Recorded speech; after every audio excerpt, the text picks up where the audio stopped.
Programang ito ay rated SPG. Striktong patnubay at gabay ng magulang ang kailangan. Maaaring may masiselang tema, lengguwahe, karahasan, sexual, horror o droga na hindi angkop sa mga bata.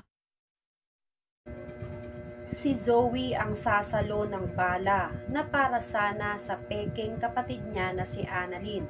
Alamin natin. Welcome back sa aking channel. Mga kaganapan sa abot kamay na pangarap. Napaka-intense nga ng mga kaganapan sa abot kamay na pangarap. RJ, hindi matanggap na tinago sa kanya ni Zoe ang tungkol sa pagkamatay ni Don Pepe. Kaya pinili ni RJ na iwan na lang muna si Zoe. Baka kung ano pa raw ang magawa niya kay Zoe dahil sa pagpatay ni Zoe sa ama ni RJ na si Don Pepe. Nabuking naman agad ni Doc Kim ang leader ng mga armadong lalaki matapos masanggi ni Doc Kim ang braso ng lalaki at napansin ni Doc Kim na peke lang ang nilagay sa braso nito. Nagpambuno si Doc Kim at ang lalaki. Naabutan sila nila Nurse Evan na nagrarambulan, kaya inawat agad sila ng mga nurse. Sinabi agad ni Doc Kim na nagpapanggap lang ang isang pasyente, kaya raw sinunggaban daw agad ni Doc Kim. Ang mali lang talaga nila Nurse Evan ay si Doc Kim ang hinarang at inawat nila, imbis na ang lalaking kahinahinala. Naamoy rin ng ibang mga nurse na syrup lang ang nilagay sa benda ng lalaki, kaya nagsimula na silang magtaka kung bakit naman magpapanggap na pasyente ang lalaki. Samantala, nalaman ni Lynette na umalis si Annalyn para puntahan ang restaurant kung saan makikita raw si Moira. Malakas ang kutob ni Lynette na fake news lang ang kumalat na post na yon at baka pakanalang yun lahat ni Moira. Kaya nagpa siya si Lynette na pupuntahan niya si Annalyn, lalo na at nalaman pa ni Lynette kila Doc Joy na hindi kasama ni Annalyn si Doc Kim. Paalis na sana si Lynette nang bigla silang tambangan ng mga armadong lalaki at lahat sila ay pinapwesto sa gitna. Takot na takot silang lahat dahil sa nangyayari. Sa emergency room naman ay walang kaalam-alam sila Nurse Kim na hostage na ang iba pa nilang mga kasama ng mga lalaki at nanganganib na ang buhay nilang lahat. Hinahanap pa rin ni Doc Kim ang lalaking sumuntok sa kanya, kaya pinag-iingat ni Doc Kim ang lahat ng doctors at nurse dahil hindi maganda ang kutob ni Doc Kim.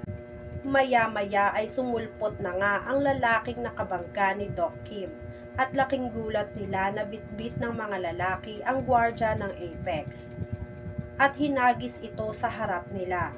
Nagkagulo sa Apex. Sinubukang tanungin ni Doc Luke ang mga armadong lalaki kung ano ba ang kailangan nila at ano ang nangyayari. Ngunit pinukpok lang ng lalaki si Doc Luke ng baril sa muka. Nagdugo ang muka ni Doc Luke, kaya lalong natakot ang lahat ng tao sa Apex, kabilang na ang mga pasyente sa ospital. Dinala silang lahat sa gitna at pinagsama-sama para sa pagdating ni Moira.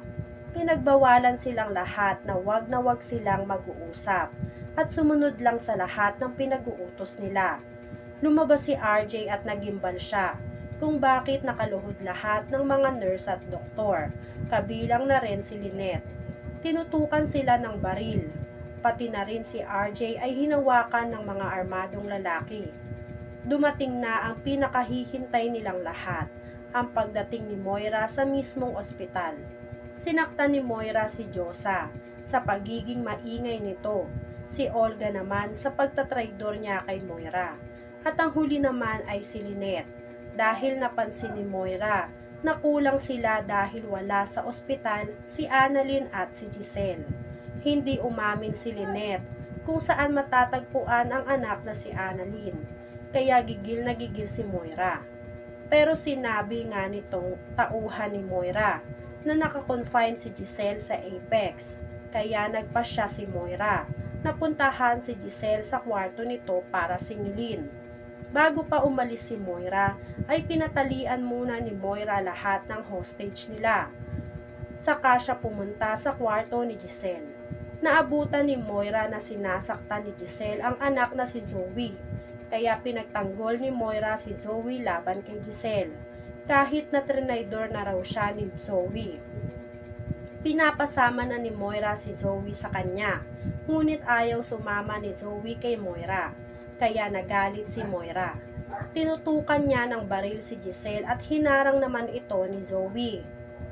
Mas gugustuhin pa raw ni Zoe na mamuhay mag-isa kesa makasama ang isang kriminal katulad ni Moira. Nakatikim ng malakas na sampal si Zoe kay Moira, kaya galit na galit si Giselle kay Moira. Napakawalang hiya raw talaga ni Moira. Pinadampot ni Moira si Zoe kasama si Giselle at dadalhin rin sila kung saan nandoon din ang mga bihag nila Moira. Ingat na ingat si Zoe kay Giselle dahil masakit pa rin daw ang sugat ni Giselle. Kaya nagmamakaawa si Zoe na ingatan at huwag saktan si Giselle. Naramdaman ni Giselle na talagang sincere ang paghingi ng tawad ni Zoe sa kanya. Lalo pa at pinagtanggol ni Zoe si Giselle kay Moira. Patuloy na hinahanap ni Moira si Annalyn. Ito-torture na sana ni Moira at ng mga tauhan niya si Doc Menor para lang mapaamin kung nasaan si Annalyn.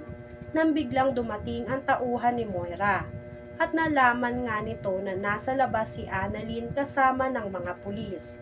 Nakaisip ng paraan si Moira upang makuha niya si Annalyn sa mga pulis.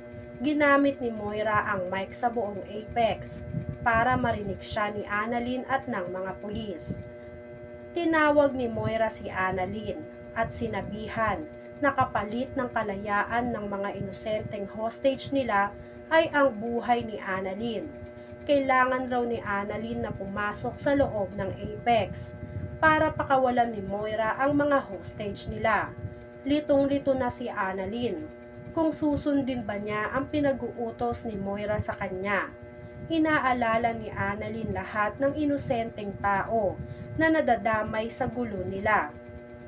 Sinabihan ni Doc Ray si Annalyn na huwag paniwalaan ang sinasabi ni Moira dahil malamang raw ay patibong lang lahat ni Moira ang lahat ng yun at isasama lang raw si Annalyn sa mga bihag na papatayin ni Moira.